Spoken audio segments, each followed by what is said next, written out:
Today we're looking at silver. I have taken these coins and put them in a convenient pile in the middle of the screen here. And what I've done is last weekend I went to the Tennessee State Numismatic Show in Chattanooga, Tennessee, and there was a dealer that did have several pounds of foreign junk silver coins and that he was selling by weight.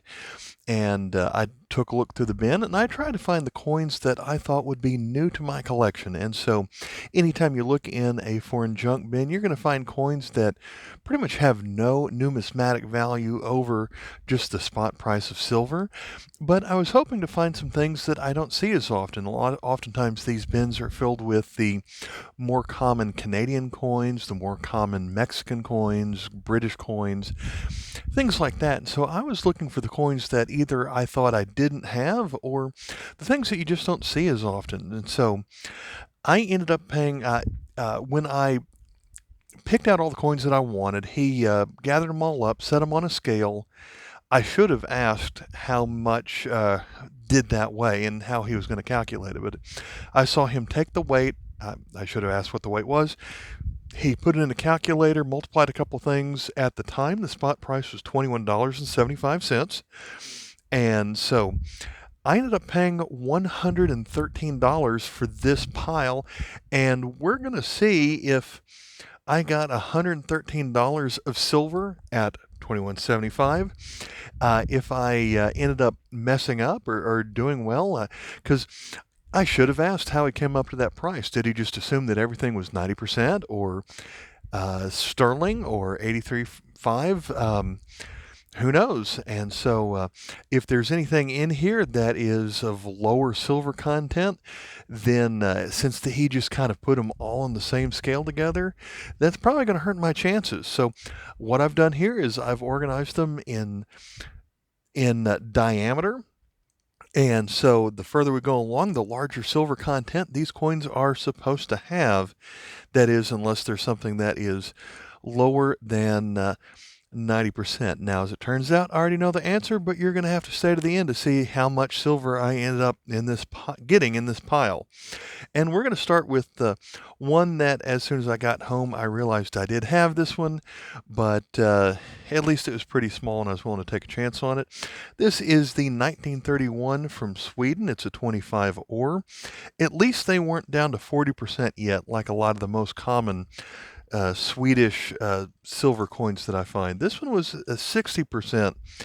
And so, of course, I don't have a scale where I'm measuring all of these myself. And of course, I'm not measuring the whole pile either, but I'm just going on the catalog, what the catalog says the weight would be if everything was there. And of course, these are well worn, so you're not going to have everything there. But this one is 0.0467. And we'll set that one down. The next one is, of all the coins that are in this video, this is the one that had the greatest value over the spot price. So most of these coins would probably trade for spot price, but this one turns out is a little bit rare. Of course, this side it's Victoria Queen, and if you know Victoria, that means this coin's at least 120 years old. We flip it over, and of course, to be silver, almost all these coins are going to be when circulating silver coins were just made. But this one is 1882, but more importantly, this is from the country of Straits settlements, and so you don't really see a lot from that country. That is today makes up part of Malaysia, so it's not even a country anymore. But this one is obviously a small coin. It is 80% silver, KM10, and it is going to have a average silver weight of 0.035. Now, if it was in fine condition, and I wouldn't call this fine, at least not this side, it would have a book value of $35.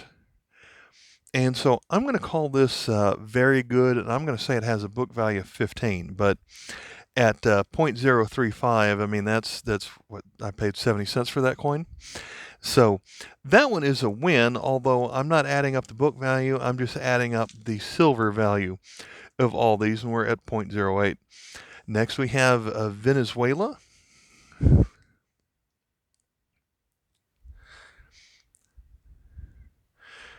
And a lot of their coins will have this design on the front, Bolivar as the Liberator. This one has a little bit of interesting toning to it.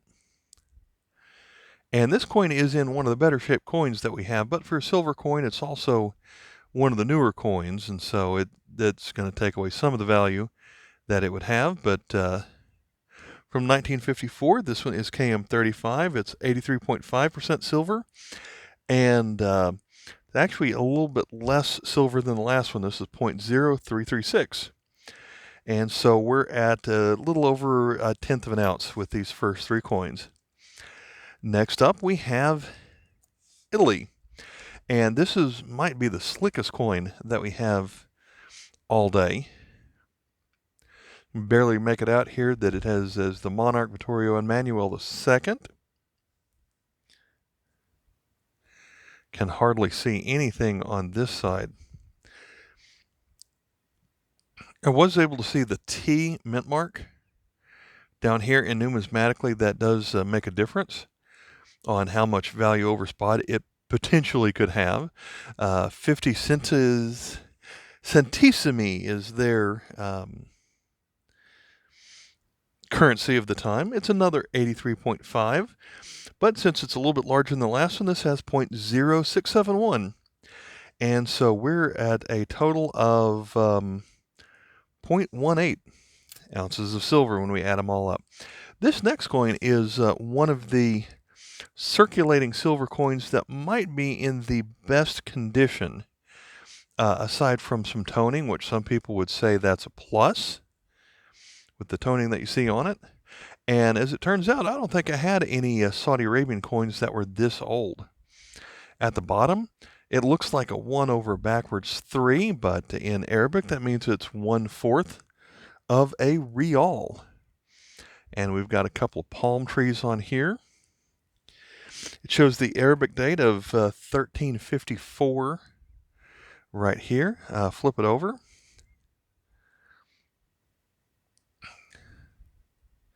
Got a couple of swords here at the, I think that's the bottom because the palm trees are coming up out of it.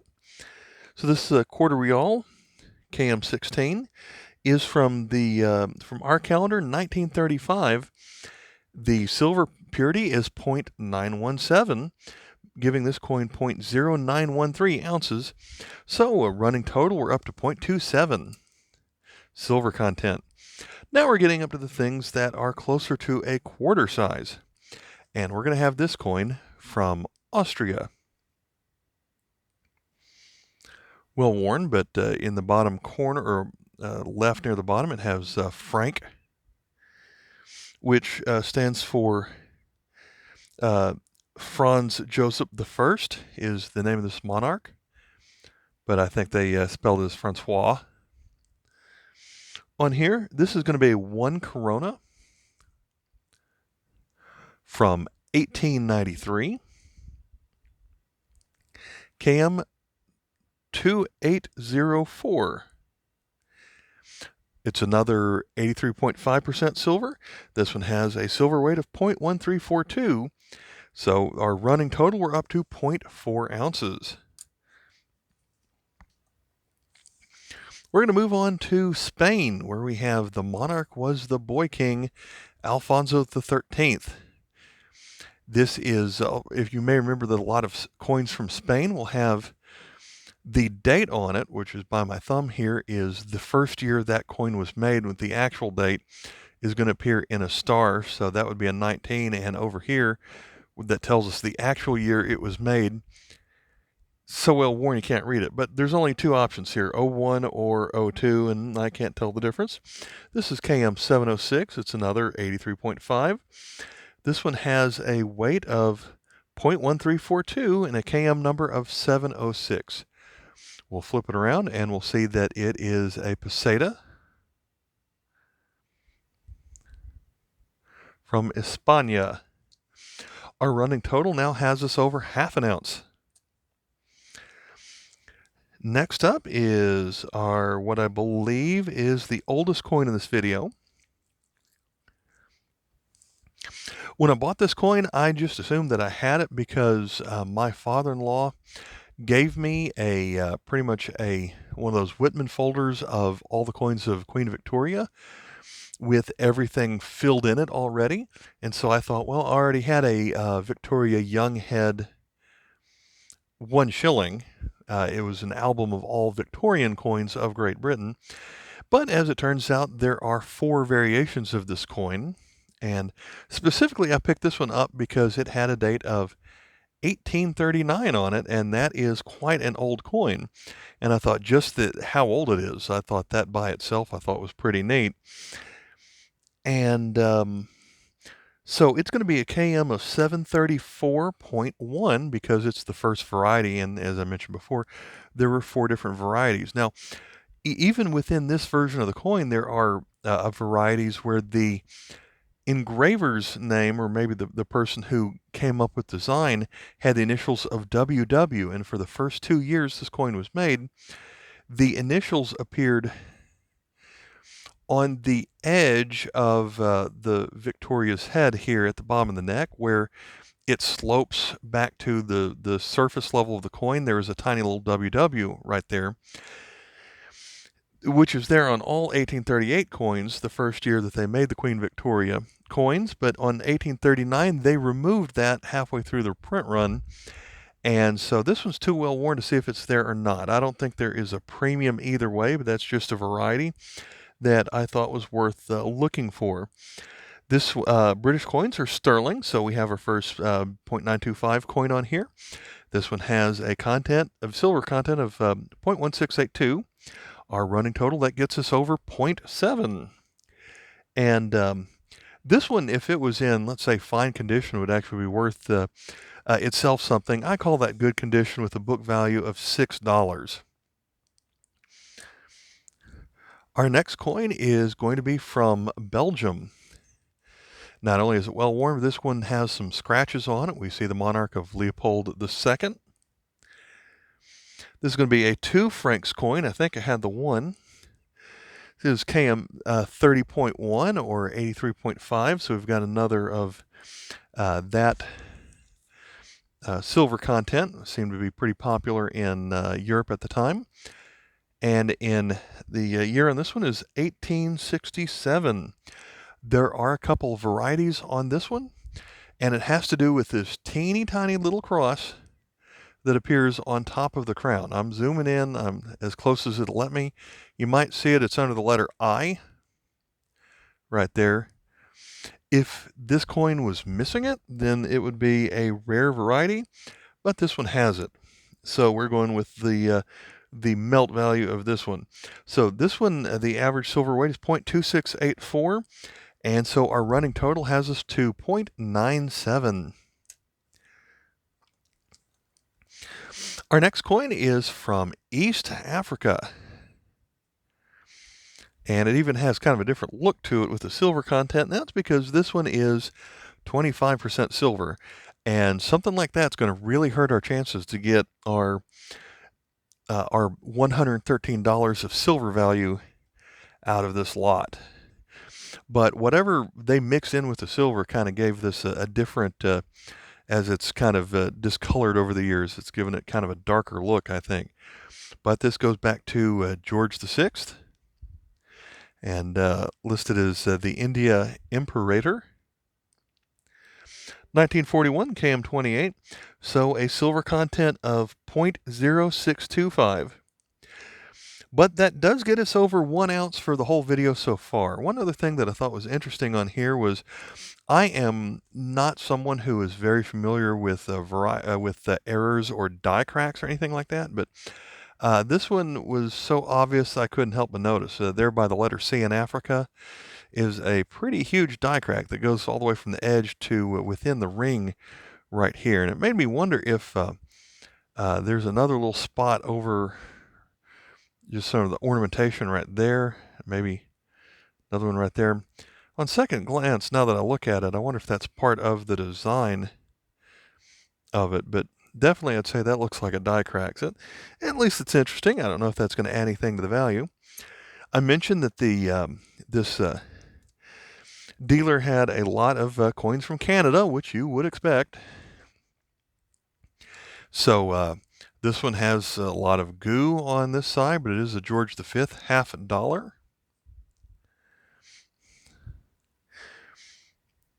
which, as it turns out, I already had, but 1916 KM25, but at least it's sterling, so we're going to have an average silver weight of 0.3461, which will get us to 1.38 ounces of silver as our running total. Next coin is going to be from Portugal. And I do have a lot of silver Portuguese coins. It's usually the 2.5 or the 5 escudos from around World War II days, but this one predates that and is a lot bigger than the 5 escudo coin. This one is from 1916. We flip it over, and it is 50 centavos, and this is almost the size of the United States $half, and I would say it would have been in really good shape if there wasn't ink on it. It looks like someone had written on it with a marker. But we've got another coin that is 83.5%. So we've got a total silver value here of 0.3356, which gets our running total to 1.7 ounces of silver. The next one is one of the shinier circulating coins of the whole video, and I did like it because of the shine. I did not have this coin. It is Gustav V of Sweden, king. Even has a little bit of its original mint luster on this one. On the back, we see where it says 2 kroner of 1950. Unfortunately, the Swedish silver coins of this era are only 40%. That really stings for me trying to get my silver value out of the whole lot. At 40%, that means this coin KM815 has an average silver weight of 0.1800 ounces. Our running total now has us at 1.9. Going to scoot up to our last coins are all crown sized. So we've got a coin from Bermuda, Queen Elizabeth on this side, of course. And when I flipped to my catalog, it only had a couple of coins from Bermuda that were during the pre-decimal days. And this is, of course, one of them. And then just a few years later after that, they switched to the cents and the dollar. But this one is the 1 crown from 1964, KM14. And it's only 50% silver. So this one is another hit in my attempt to get all the silver value that I could out of this particular lot. But it is a pretty coin, and the looked like the book value on this one was about $15, and so yeah, that's pretty nice.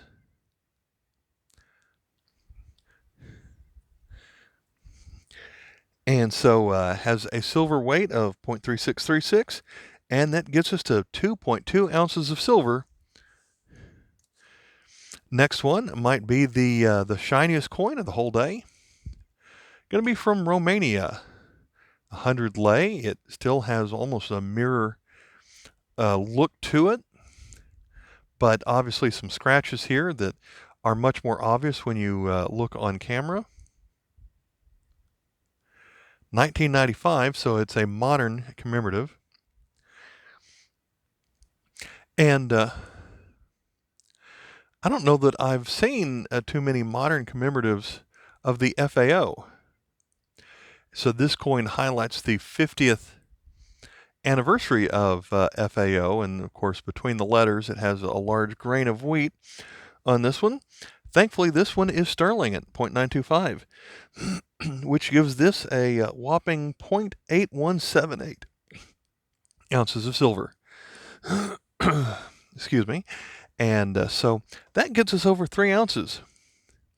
So finally making some pretty good progress on here. This next one was certainly interesting. It's in rough shape, but I assume this was an Arabic circulating silver coin of a crown size, and Didn't think it would give me that much trouble finding it. It didn't. There were a little bit of difficulties figuring out which version of this coin it is because there are some subtle differences. It still features kind of an Ottoman design to it, even though this was Turkey. And there are different versions of this coin from different years. One of the things that makes this one different is this little symbol that appears to the right of the large Ottoman symbol. And part of the real key here is the date. And so the Turkish coins, that's another culture where they have what they call the year of ascension. I guess that means for the monarch ascending to the throne. And my notes say the monarch here is Muhammad V. So we have a date of 1327. So while they didn't change this coin for several years, they kept the year that he ascended to the throne. And then you can tell the actual year the coin was made by the year of reign, which on this coin appears right here above my finger. It's a 1 and a dot, so that's year 10. That means this coin was made in our calendar 1918. It's KM 780. And so bright that it's causing the camera to put kind of black bands through the image here. But I do like the detail on this coin, and I have a lot of old Turkish coins that are in far more rough shape than this.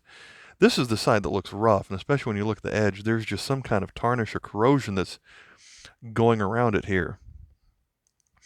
And what I found was interesting when you looked in the catalog didn't even offer a price at uncirculated condition. The highest that they had was I don't even remember, but in an extra fine condition, they would say this would have a book value of 30. So I'm taking that to mean that you can't find it in uncirculated condition. But the value of the coin is 20 kurus, KM 780. It's a 0.83% silver, and that means it has a silver content of 0.6419. And our running tally, that gets us to 3.7 total ounces. Time for, that finally knocked over. Okay. Let's scoop those over a little bit so we can kind of spread them out on the table here and get kind of a nice view of it. Our last one, another with Queen Elizabeth on it, another one that is somewhat mirror-like. This coin was made in 1977, and it's with the date of 52 through 77. This celebrates the 25th anniversary of Queen Elizabeth's reign. It's the Silver Jubilee. Thankfully, it's a silver coin from the Bailiwick of Jersey. At that time, they were already in decimal coins, so instead of calling it a crown, they called it 25 pence. But it shows the island with the fort on it. That is common to a lot of Jersey themes, with a lot of boats out in the waters here. I had this coin in its copper nickel version, but the proof version of the coin is the one that's in silver, and you can tell it's proof because the features of the queen are frosted and the rest of the surface is mirror-like. Thankfully, this one is sterling, and so we're going to get most of the silver value out of this. This one is 1977 KM44A, and it gets the A because this is the silver version of the coin, with a silver content of 0.841. Our running total of silver gets us to 4.56 ounces of silver in this video. That was less than I was hoping. I was hoping that I was picking up about 5 ounces at $113. But when you take 4.56 and multiply it by $21.75, you get a total value of $99.34. So I fell $14 short of buying this at spot price. That's more than I would have wanted to pay under spot for a dealer who was selling purely at the weight of the coins. But I still got a couple of coins in here that I think have numismatic value to me. All of these coins are going to my collection except for a couple that turns out I already had, but a couple of them may even be upgrades to my collection. So I hope you enjoyed this video of a silver spot. And of course, one of the things I like about this hobby is I can purchase something and it still keeps its value. I could easily turn around and sell this. I would probably have to be forced to sell it to someone under spot, but at least this is a hobby where you can purchase something and it still has its silver value. It's not like my other hobby of baseball cards where you buy a pack or a box of cards and you open it up, and depending on what's on the inside, you may have thrown away all your money, or you, on rare occasions, you have purchased something that has a great value to it. With these, I bought silver and I have silver, and I can resell the silver if I needed to. Hopefully I'll never need to. Hope you like this video. Please check out my C Mid-TN foreign coin showcase here, linked at the end. Thanks for watching. Bye.